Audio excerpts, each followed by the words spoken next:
Okay, let's dive into this. Welcome to The Explainer. Today, we are taking a really fascinating look at the circulatory disorders of the liver.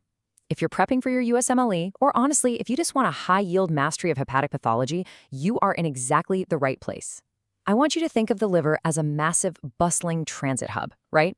It receives blood from multiple sources, processes it, and then ships it back out to the rest of the body.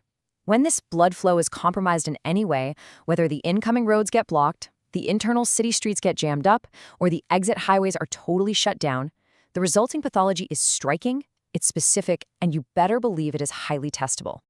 So, here's our roadmap for today. First, we'll cover the liver's transit system. Then, inflow disorders and thrombosis. Third, intrahepatic blood flow issues. Fourth, outflow obstructions and congestion. And finally, liver transplant complications. Section 1. The liver's transit system mapping the blood flow. Let's get our bearings. Now, what's really interesting about the liver is its incredibly unique dual blood supply. You have that massive valveless portal vein, and it supplies a staggering 75% of the blood volume to the liver.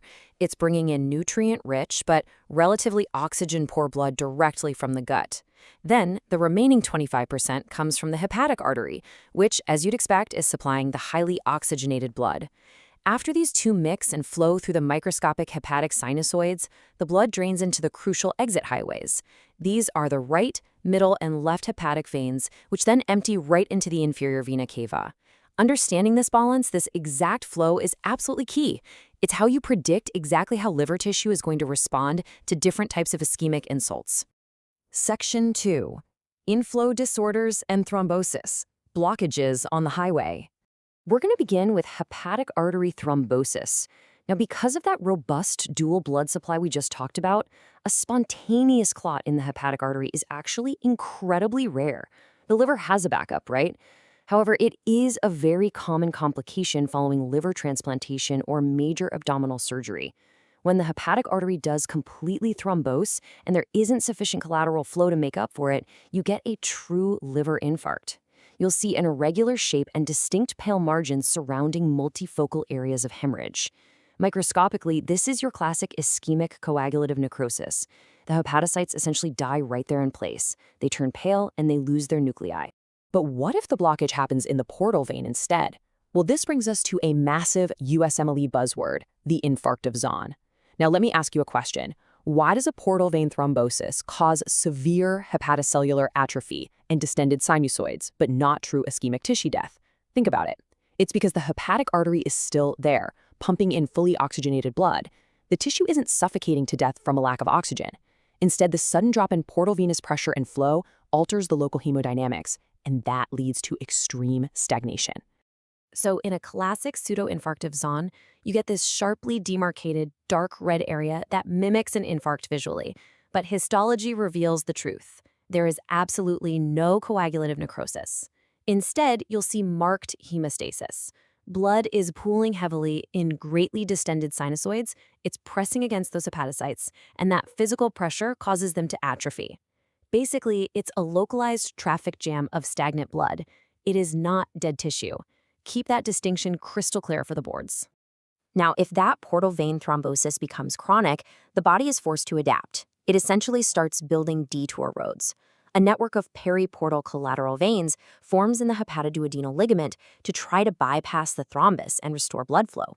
We call this tangled network a portal cavernoma. And while it's a clever temporary fix by the body, these small detour vessels just can't handle the massive volume of the portal system. So what happens? This drastically raises portal venous pressure, leading directly to the classic complications of portal hypertension, the most notable and dangerous being splenomegaly and highly dangerous esophageal varices. Section 3. Intrahepatic blood flow issues. Traffic jams in the city. Let's look inside the liver itself. A prime example of an intrahepatic traffic jam is sickle cell hepatopathy. This predominantly affects patients with homozygous sickle cell anemia. Here, the traffic jam is actually caused by the vehicles themselves, the red blood cells.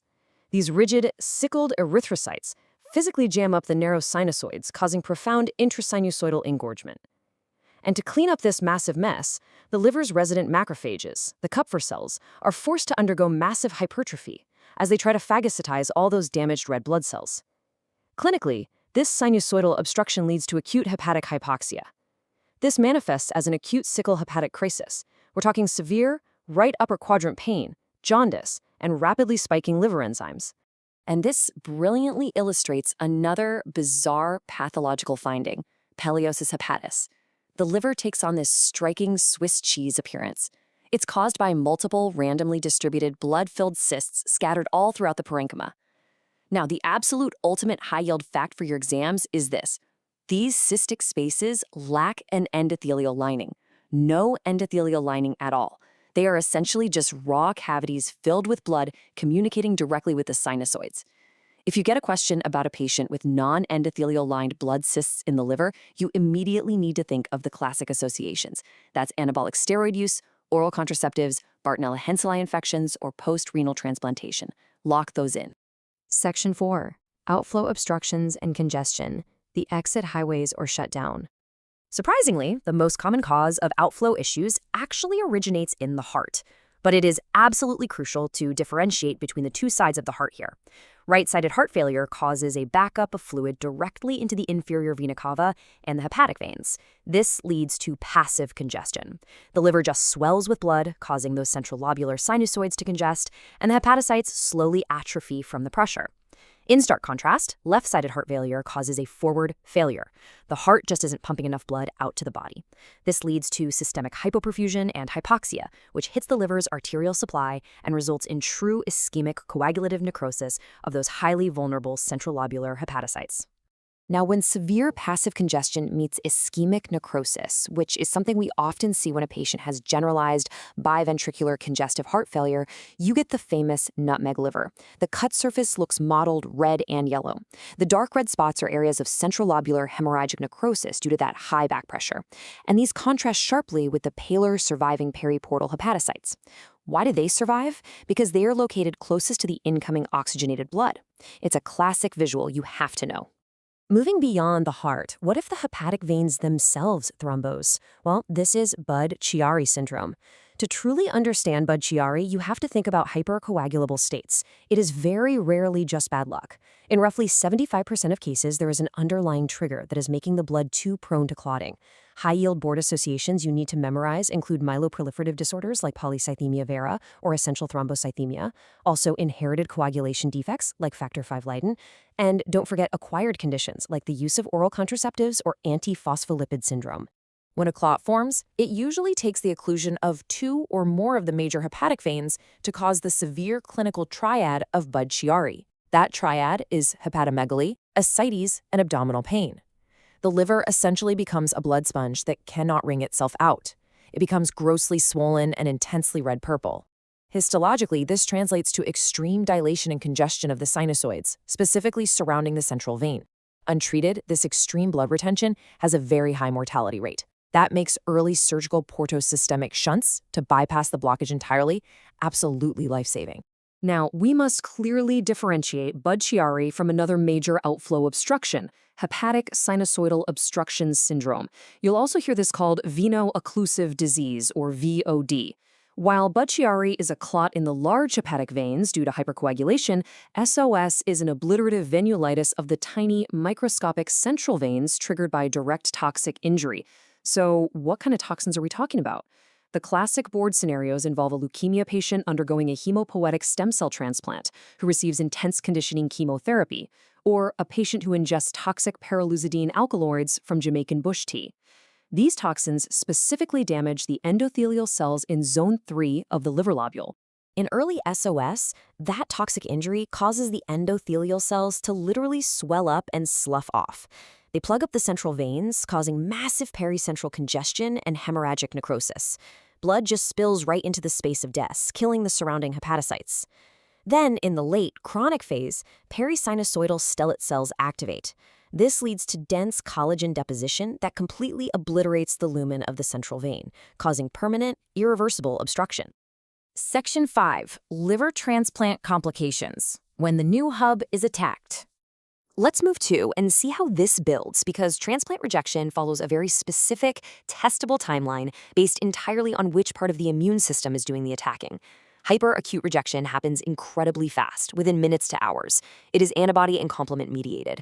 Preformed antibodies in the recipient immediately attack the graft, causing widespread thrombosis and ischemic infarcts. Sadly, this is usually irreversible. Next is acute rejection, which occurs days to weeks later. This is cell-mediated. Donor lymphocytes attack the liver, which shows up on histology as a mixed portal inflammation. Fortunately, this stage is often reversible with immunosuppression. Finally, chronic rejection happens months to years down the line. You have two major buzzwords to remember here. First is ductopenia, which is the physical loss of the small bile ducts causing cholestasis. Second is obliterative arteriopathy, where the arteries physically thicken and occlude, causing slow, inevitable ischemic graft failure. So what does this all mean? Let's tie it all together with a quick clinical vignette. If a patient presents with the classic triad of sudden severe ascites, hepatomegaly, and abdominal pain, how can you deduce whether the traffic jam is happening microscopically in the sinusoids or macroscopically at the major exit veins? The secret is always in the patient's history. Are they hypercoagulable? Maybe they have factor V Leiden. Think Bud Chiari. Do they recently have a massive bone marrow transplant with heavy chemo? Think SOS. Understanding these distinct pathways and triggers makes mastering liver pathology completely intuitive. Keep those buzzwords fresh and you'll absolutely crush it. Thanks so much for joining me on The Explainer.